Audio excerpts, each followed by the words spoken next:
up dramatically. Right. You have the ETFs. There's something else going on around the world. There are currency devaluations taking place that people are not talking about. The Nigerian naira is down 50, 60% in the last 9 months. Egypt just devalued by 40%. Argentina continuing to devalue. I think this is a flight to safety, believe it or not, taking place. A hedge against devaluation, a hedge against a loss of purchasing power and wealth. That's very important. And we saw this even here last year in the United States. Regional banks imploded. Right. Bitcoin went up 40%. Bitcoin does not have counterparty risk.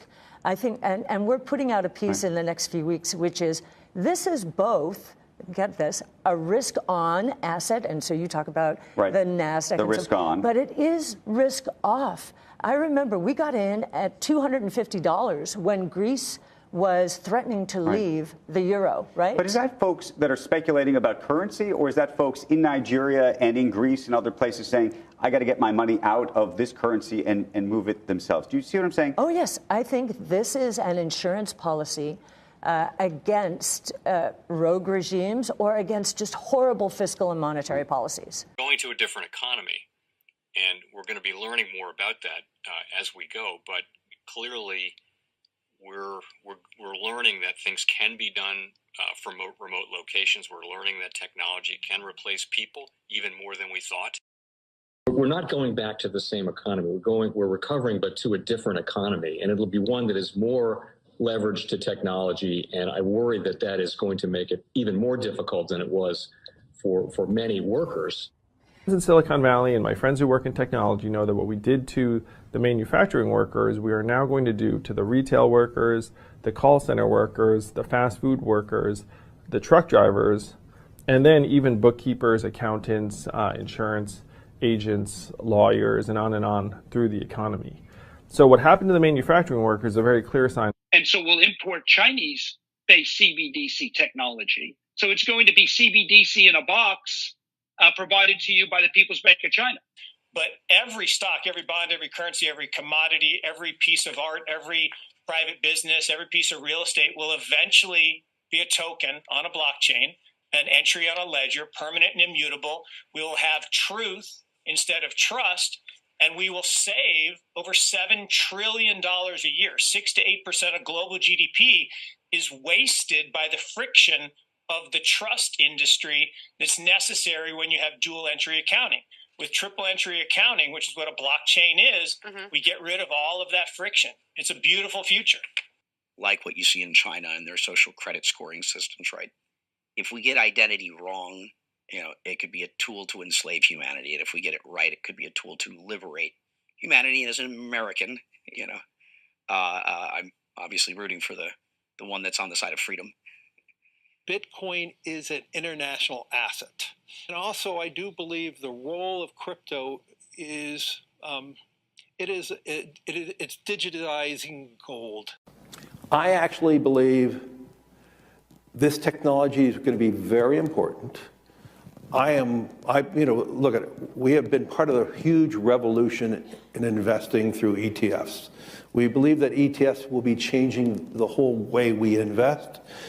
Many people still use it as a means, people are investing it for indexing. No, the majority of people who are putting money in in ETFs are active investors that are buying exposure. The entire bond market is being transformed as we talk right now. I believe the next generation for markets, the next generation for securities will be tokenization of securities.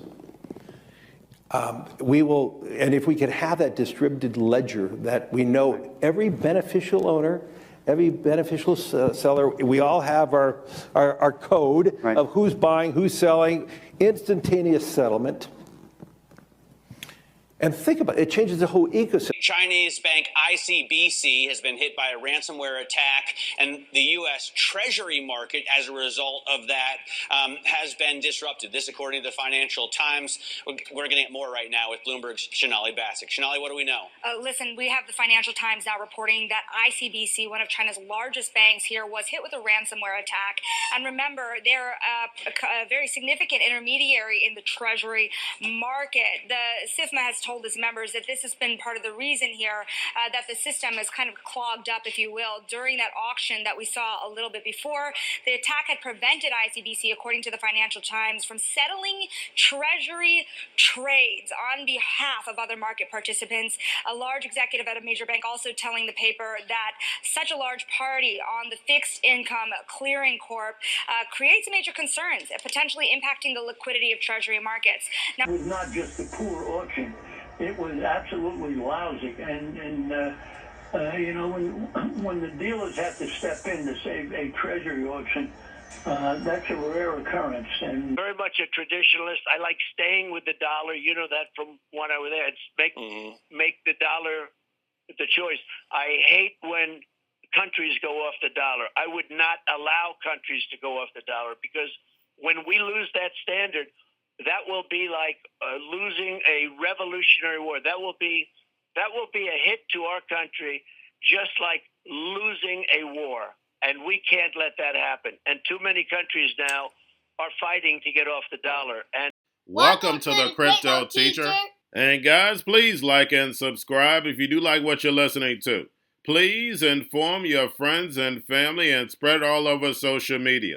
It is imperative that we get back to learning finances and understand how the world really works, because once we understand how the world really works, we understand that it is all planned out. Now, I want to thank those who purchased the books Cryptoteacher and the New World Order book.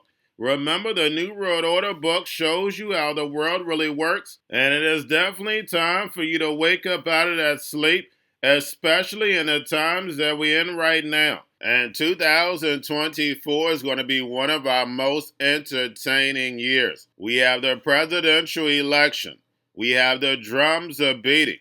We have the emerging markets going to be flipping the switch on the fourth industrial revolution. Now, we had the Fed signal rate cuts, but remember, guys, they haven't cut rates yet. So we know the master magicians are about to set up that distraction. So therefore, they can cut rates while we still have inflation. And in the fourth quarter, once the election is over, we know the movie begins. Also, guys, I want to thank those who purchased the 3 Kids books. It's time to re-educate. Also, much love to those who donate to the Cash App, Patreon. Much love. Keep it coming. Guys, if you're not a part of the Patreon, make sure you're donating to the channel through the actual Cash App. But guys, this next Bitcoin and crypto bull run is going to be a utility run. So you want to make sure you have the cryptos that have real utility. And much love to those who are shopping at both stores. Keep it coming. And of course, guys, we get into Bitcoin and cryptos first. Don't forget to like and subscribe to the channel. And right now, we have Bitcoin and crypto moving up. Remember, guys, at the beginning of the month is like clockwork. Yes, we had a pullback, but don't let it scare you. We know we always get a slight pump after the 5th. Now, this 5th does fall on Options Day, which is Friday. But guys, don't forget, on the weekend, we're the only game in town, and we know they need Bitcoin as collateral on the 5th. And when we look at CME open interest and volume right now, it is flat. But we know that's definitely going to be picking up as the weekend starts and going into next week. And remember, the Crypto Teacher told you. Now, we have the DOJ transfers $2 billion of Silk Road's Bitcoin to a new wallet. And guys, only thing you have to do is get your popcorn, sit back, and let it play out. We know it's nothing but a movie. And remember, the Crypto Teacher told you. Now, guys, do not forget to pay attention to the actual indicators. We had yield rates moving up, but now they're pulling back. We have the dollar down, and of course, that's given the markets relief. And then we have volume and crypto down. We have Tether and USDC. And we have Frax tokens to be natively issued on Noble, expanding its Cosmos ecosystem. And then, guys, we have the Fed. Repo at $448 billion yesterday. And we had Jerome Powell speaking today.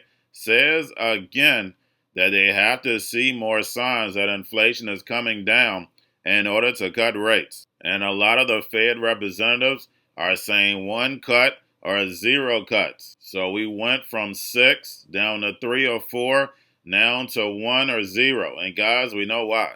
They need these rates to stay higher for longer in order to destroy this legacy market so the fourth industrial revolution can rise. Whether robots, algorithms, and drones take the economy over, pay each other with crypto, and the sheep go inside the metaverse. And we see the central banks and the regulators moving fast forward. We have the UK regulators, the FCA, and the Bank of England publish a draft guidance on their digital security sandbox that will enable participants to test DLT, distributed ledger technology. And then we have the BIS and 7 central banks start tokenization project to enhance the monetary system. And we know everything is going to be tokenized, put on blockchain, and we'll have real-time settlement freeing up trillions of dollars of liquidity. But then we also know this enables the machine takeover that will replace humanity in the workforce. And remember, the crypto teacher told you. And that's the reason why it's so important for you to understand the technology before you're using it. Now, guys, do not forget about the spot Bitcoin ETFs. We have BlackRock, Fidelity, and Grayscale all slightly up today. Now, we have Cathie Wood's ARK Bitcoin ETF has a record 87 million in outflows. And remember, guys, I told you, everybody was talking about inflows, but no one was talking about the outflows. And as soon as crypto went down, then all of a sudden they want to pay attention. But Grayscale was already leaking as we were moving up. Now, getting over into a little crypto news. We have crypto staking rewards are now 450% higher than the S&P 500 dividends. And we know DeFi is definitely the new banking. But then we also have Coinbase says that restaking can introduce hidden risk to Ethereum. And we know people are going to chase yields, so that's always going to be an issue. Now we have Base and Solana meme coin market cap plummets 19% and 12% in 24 hours. But you have to expect the volatility when you're making these big moves up. And then lastly, guys, we have Bermuda licensed Realm Insurance unveils a suite of crypto risk products. And guys, we know insurance is the biggest scam in history. And we know it's coming to crypto. I'm going to make you pay for the rest of your life just in case something happens. And you never get a dime back. And the sheep never question it. Yes, I know it sounds like a movie, but remember, your life is an illusion and TV is your reality. And remember, the crypto teacher told you, because he knows when it comes to the NWO, it's all planned out. But that's all I have for you. Don't forget about the books, Crypto Teacher, and the new World Order book, plus the 3 kids' books. It's time to re-educate. Also, new to cryptos, Coinbase, Bitrue, Binance. Do not forget book links and crypto links are in the description. The stock channel, guys. Don't forget to go like, subscribe, spread everywhere. You have your Kobo, your chip stocks, your banking, your gaming. While everybody's sitting at home, get home stocks, the Seaver, the biotech stocks. And while everybody's at home wishing they were still getting that free money, what are they doing? Drinking and smoking weed. Don't forget about those stocks, and you have a wonderful day. The most powerful person in the world is the storyteller. The storyteller sets the vision, values, and agenda of an entire generation to come. Steve Jobs. And guys, you know I truly believe in this. When you look at the New World Order, they're the storytellers. And that's the reason why I wrote my New World Order book. But guys, now it's time to change the current generation. And I wrote 3 kids' books. You know, I love the Trinity because I understand the power that's in it.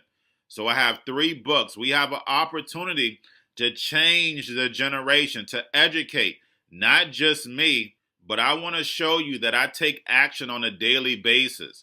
And I want you to take action on a daily basis.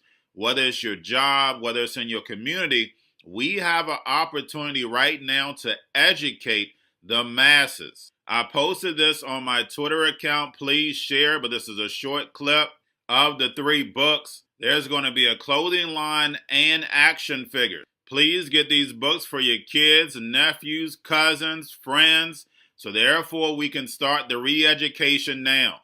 Because as we see the 4th Industrial Revolution, foundation is definitely here. Robots, algorithms, drones, taking humanity out the picture. We have to re-educate. But let's get into the video. Part 1. King Joshua and Drama Tam save the village. Part 2. King Joshua and Drama Tam save New York from COVID stories 3. Part 3. King Joshua and Drama Tam goes to China. It's mandatory to get part 1, part 2, and part 3 of this series. It's time to re-educate Generation Z.